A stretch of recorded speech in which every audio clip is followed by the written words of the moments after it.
October is Financial Planning Month. Today, we're talking financial planning for millennials. Brad White, a certified financial planner and senior wealth advisor at Epstein & White, is sharing his advice here on The Four today. Epstein & White is an advertiser on CBS 8 and for this segment. We're going to check in with them regularly moving forward. Brad, thanks so much for your time today. I guess the first thing is defining who we're talking about. Who are millennials age-wise? Millennials, unless I'm missing something, ages 25 to 40. So it's that group, 15-year span, and they have an opportunity right now because interest rates are so low. Why is that so important? Yeah, this is a phenomenon that's specific to this generation, and believe me, in its advantage that their parents wish they had. You know, today you might be able to get a 30-year mortgage for, I don't know, let's call it around 3.5%, whereas previous generations might have been getting that at 8%, 10%, 12%. I mean, my God, who knows, right? This is hugely important because as a borrower, it makes it a lot cheaper for you to invest your money into things like property. Now, this is also very specific to us as San Diegans because we all know what property values have done over the last, handful of years and 10 years. So it can be really intimidating for millennials to think, how in the heck am I going to afford to buy a house? These things are all $1 million around here. Well, low interest rates is going to help you do that.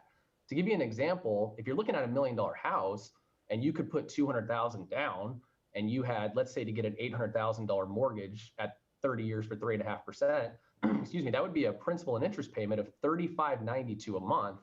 Well, way back when, if that house was $500,000 and someone put $100,000 into it and had to get a $400,000 30-year loan, but it was a 10% 30-year loan, well, guess what? The monthly principal and interest payment would be $35.10.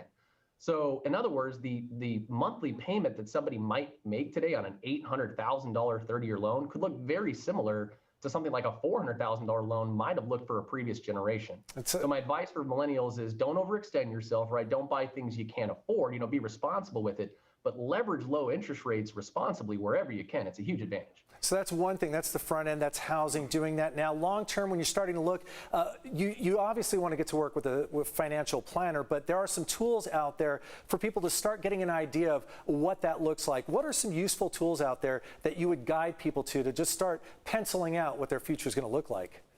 Yeah, two things I'm going to narrow this down on today, which again, very specific as advantage for millennials. The first is kind of like the old song goes, right? Time is on your side, except even more importantly, it's not just time, it's compounding that's on your side.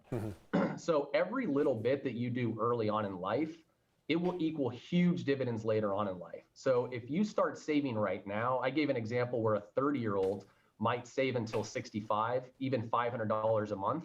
And if let's say they're earning 7% per year, they'll end up with like $830,000 by retirement.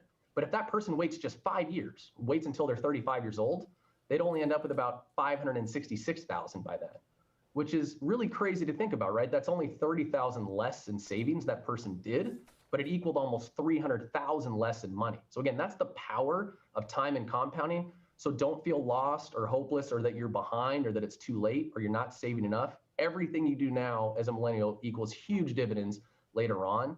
And the last thing I will say, again, a huge advantage for this generation is Roth wherever you can. We're at 100-year tax lows right now, and we don't know the future, but it's very likely taxes could be higher in the future. Previous generations didn't have this thing called a Roth. Remember, there's two ways you can save tax on a tax advantage basis, either traditional things like 401ks or IRAs, or the Roth version of those. On the traditional, you get a nice tax deduction now, which is great, but all that money is going to be taxable someday. Whereas on the Roth, you don't get a deduction today, but the beautiful thing is all that compounding and all those earnings over all those years are all going to be and come out tax-free someday. So unless you're making well into the six figures as a millennial, because you've got this time and compounding on your side, why not do it tax-free at the same time?